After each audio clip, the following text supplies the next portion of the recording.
Depuis 2004 et le portage d'Outrun 2 sur Xbox, Sega et Sumo Digital travaillent régulièrement ensemble. Leur dernier projet commun se nomme Sonic and Sega All-Star Racing.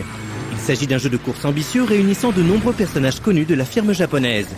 14 d'entre eux ont d'ores et déjà été annoncés, parmi lesquels on trouve Sonic et ses potes Knuckles, Shadow et Amy, Ai de Super Monkey Ball, Ryo de Shenmue ou encore Amigo de Samba de Amigo.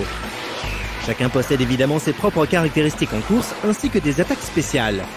Du coup, une grosse partie du travail a été de réussir à équilibrer les forces de chacun des personnages afin que chacun ait sa chance lors des courses. We're still doing it at the moment, and we've spent probably about 2 months already doing it. And for me, you know, the character balance is still it's very much the phase we're in at the moment, and it's the critical point of this game. You know, it's making sure that, you know, all the characters offer something unique, but, you know, also balance comparably against each other. We also need to feed into that all of the item balancing as well, so making sure that when you're at the back of the pack, you get more powerful items to allow you to get to the front of the pack, and really giving players, not only from a single player and AI point of view, a challenge, but also from multiplayer, putting you in a situation where you are always, you know, being challenged, and it's always an exciting race. So, you know, it's something we're happy with, but we're still working with. We have a little bit to go. Pour ce qui est du système de jeu, Sumo Digital a décidé de faire dans le classique. Après tout, Sonic and Sega All-Star Racing se veut accessible à tous et son gameplay devait être pensé en conséquence. Essentially, a very easy way to explain it is when you drift, you get boost. So the more you drift, the longer boost you get. We actually have a 3-stage drift process. So if you do a small drift around a small bend, and then let off the drift, you'll do a small boost. If you manage to do, you know, a large drift and go through the 3 stages, which you'll see your exhaust flare change colour.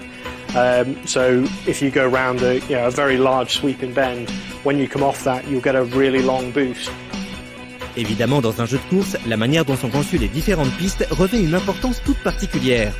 Sumo Digital a donc fait parler son expérience en la matière puisqu'on leur doit, outre Outrun 2, des titres comme TOCA Race Driver 2 sur PSP, GTI Club Plus sur le PSN ou plus récemment F1 2009 sur Wii.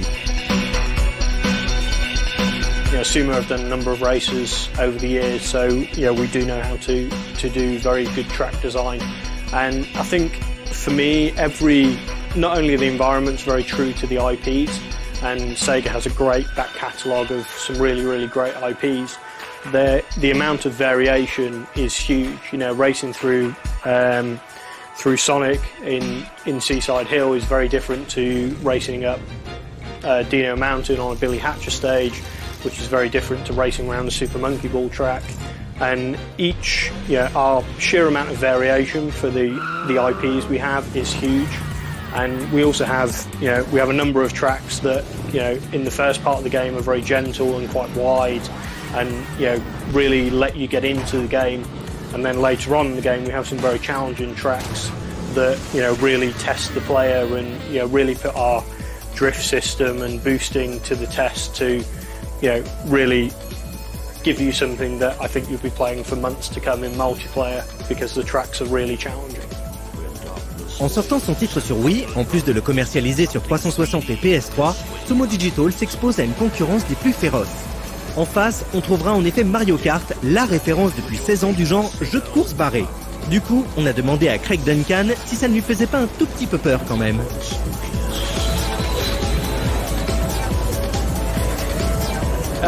No, not at all. Mario Kart's a great game. You know, there's a lot of people in the team that really love Mario Kart. So I think the comparisons are fair.